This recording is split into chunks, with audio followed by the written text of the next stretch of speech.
Baik, Assalamualaikum warahmatullahi wabarakatuh. Kembali lagi bersama dengan Serba-Serbi Informatika. Kali ini saya akan membuat sebuah tutorial terkait dengan instalasi dan juga penggunaan sistem informasi manajemen surat menyurat berbasis web.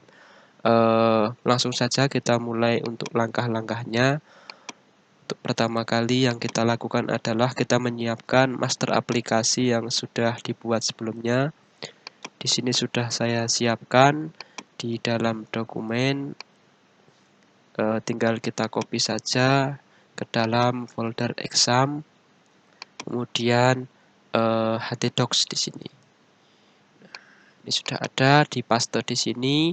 Kemudian jangan lupa kita jalankan terlebih dahulu web server dan juga MySQL-nya dengan menggunakan exam. Ini kita jalankan untuk Apache-nya. Kemudian kita jalankan juga untuk MySQL-nya.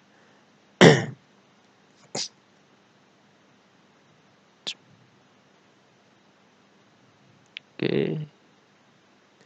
Ya, sudah running. Kemudian kita masuk ke phpMyAdmin dengan cara mengetikkan localhost 8081. Ini bisa disesuaikan dengan port dari teman-teman ya.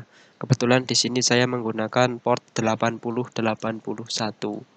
Kalau defaultnya itu biasanya portnya 80. Kemudian garing phpMyAdmin. Kita akan membuat database yang nantinya database tersebut berfungsi untuk menyimpan semua inputan yang diinputkan melalui sistem informasi manajemen surat menyurat tersebut. Oke, kita tunggu.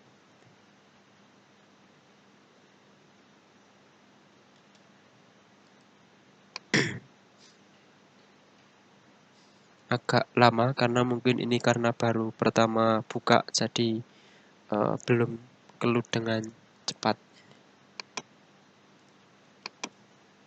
Coba kita copy, buka tab baru, kemudian paste.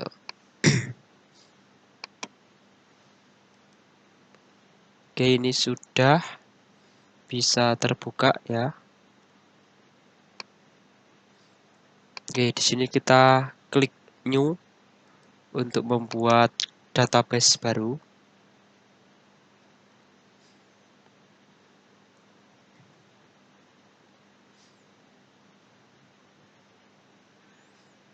Di sini misalkan saya membuatnya adalah arsip.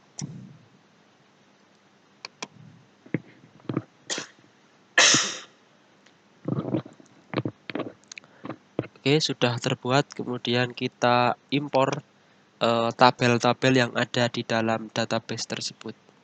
Kita klik import, kemudian choose file. Kita cari di mana lokasi tabel dari database tersebut.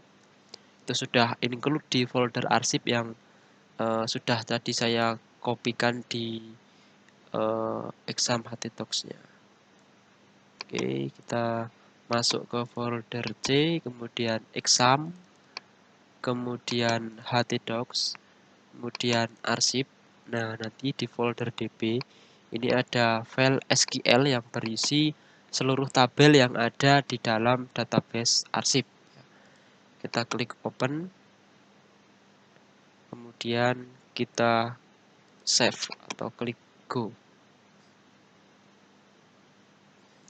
Kemudian kalau sudah membuat database dan mengimpor tabel di dalamnya, selanjutnya kita akan mengoneksikan antara database dan juga aplikasi manajemen surat menyurat. Caranya adalah kita buka lagi sambil menunggu di folder arsip, kemudian masuk ke include.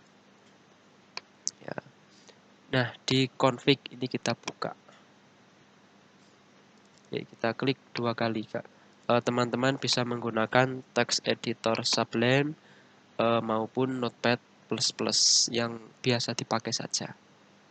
Oke, kita tunggu. Ya, ini sudah selesai proses, belum selesai proses impornya.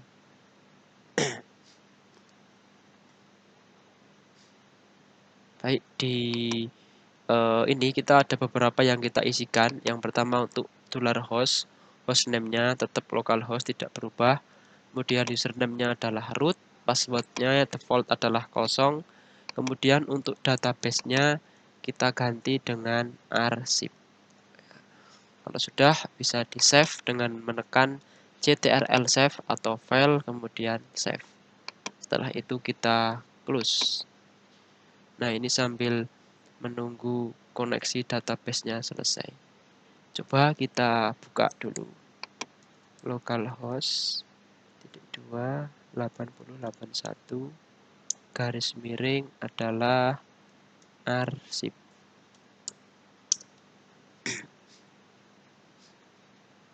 Oke, ini sudah selesai proses impornya. Ya, ini sudah berhasil, sudah ada impor has been successful. Kemudian, nah ini kita sampai di tampilan login awal daripada sistem informasi surat menyurat. Ini gambarnya masih kosong atau belum ada. Nanti kita sesuaikan bersama-sama. Oke, untuk username-nya adalah admin, kemudian sandinya adalah admin juga. Nah, di sini. Oke, ini adalah tampilan dashboard dari sistem informasi manajemen surat menyurat. Ada surat masuk, surat keluar, kemudian disposisi, kemudian klasifikasi surat, dan ada jumlah pengguna. Yang pertama kali kita harus mengatur nama instansinya dulu. Nah, di sini misalkan saya ganti dengan MTS Negeri 4 Brebes. Kemudian terakreditasi B, kemudian alamatnya ini adalah Jalan Eyang Purwa nomor 90 Bantar Kawung. Kemudian websitenya adalah mtsnegeri4brebes.sj.id. Kemudian ini Kementerian Agama. Kemudian nama sekolahnya adalah kita isikan Dr. Andes Samsul Arif. NIP-nya misalkan kita isi kosong. Kemudian untuk emailnya kita isi mtsbangfayang@gmail.com. Kemudian yang terakhir adalah kita memasukkan logo instansi sekolah masing-masing. Ini misalkan saya pakai, saya cari dulu logonya. Agak lama kebetulan laptopnya.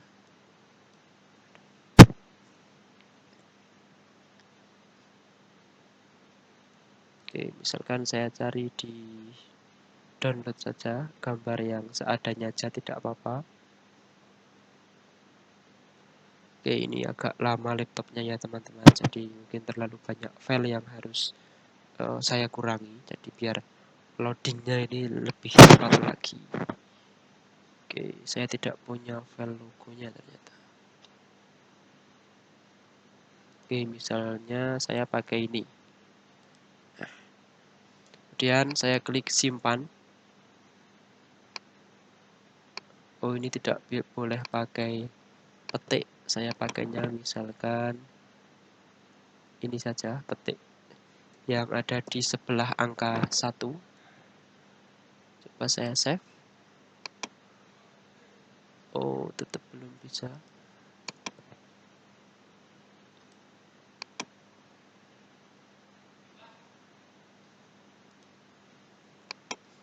Oke, saya save. Oh, ini harus formatnya JPG. Saya cari dulu gambarnya. Oke, misalnya ini saja. Ya, sudah sukses. Maka di tampilan beranda akan muncul seperti ini. Kemudian kita akan coba melakukan transaksi surat. Ini ada surat masuk. Nah, ini contohnya formatnya seperti ini. Tambah data misalkan, nanti ada agendanya, asal suratnya misalkan dari serba-serbi informatika. Kemudian nomor suratnya diisi, isinya adalah tes. Kemudian klasifikasi ini sesuai dengan data yang ada. Ini saya memasukkan di referensi. Misalnya pengajuan, pemberitahuan, undangan, atau yang lainnya. Ini indeksnya terserah, tanggalnya hari ini saja. Kemudian keterangannya penting. Jika ada file, nah ini saya masukkan filenya, boleh JPEG, boleh PNG, boleh doc ataupun PDF ya. Ini misalkan saya PDF saja misalnya. PDF saja. Ya, ini misalkan. Oke, sudah, kemudian saya simpan. Nah, ini sudah selesai. Ini untuk surat masuknya. Jadi kalau ada surat masuk, bisa diarsip di sini. Kemudian jika ada disposisi, tinggal kita klik saja disposisi, kemudian tambahkan disposisi baru. Tujuannya misalkan kepada admin, segera ikuti. Kemudian batas waktunya adalah misalkan tanggal 17 Februari. Ya, kemudian catatannya adalah segera. Sifatnya adalah penting. Oke, ini sudah saya disposisikan. Jadi seperti itu untuk transaksi surat masuk. Kemudian ini juga bisa kita print. Maka akan muncul seperti ini. Ya, ada logo otomatis.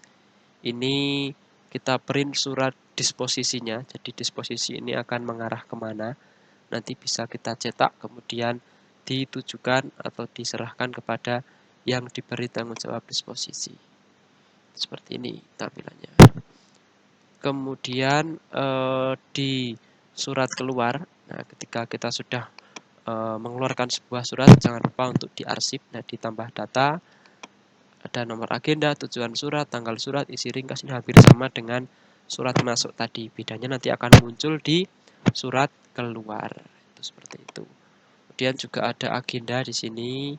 Kemudian ada surat keluar, agenda surat masuk, surat keluar. Kemudian yang penting adalah ada galeri surat masuk. Nah, yang mana berisi file-file yang sudah kita arsipkan sebelumnya. Jadi nanti akan tersimpan dan bisa kita filter juga dari tanggal berapa sampai tanggal berapa. Nah, seperti ini. Misalkan ini kita lihat detailnya, maka akan bisa dilihat dokumennya. Kemudian referensi. Nah, ini macam-macam klasifikasi surat. Misalkan ada surat pengajuan, pemberitahuan, undangan, ataupun surat yang lainnya. Tinggal ditambahkan sesuai kemauan user. Itu seperti itu. Ada juga fasilitas untuk backup dan restore database. Ini saya sarankan bisa setiap hari ataupun juga mingguan untuk menghindari jika terjadi hal-hal yang tidak diinginkan. Oke, mungkin itu saja sedikit penjelasan yang bisa saya sampaikan. Barangkali nanti kalau teman-teman ada yang menginginkan bisa chat di kolom komentar. Kemudian jangan lupa sertakan juga alamat email yang harus saya kirimkan untuk source code-nya.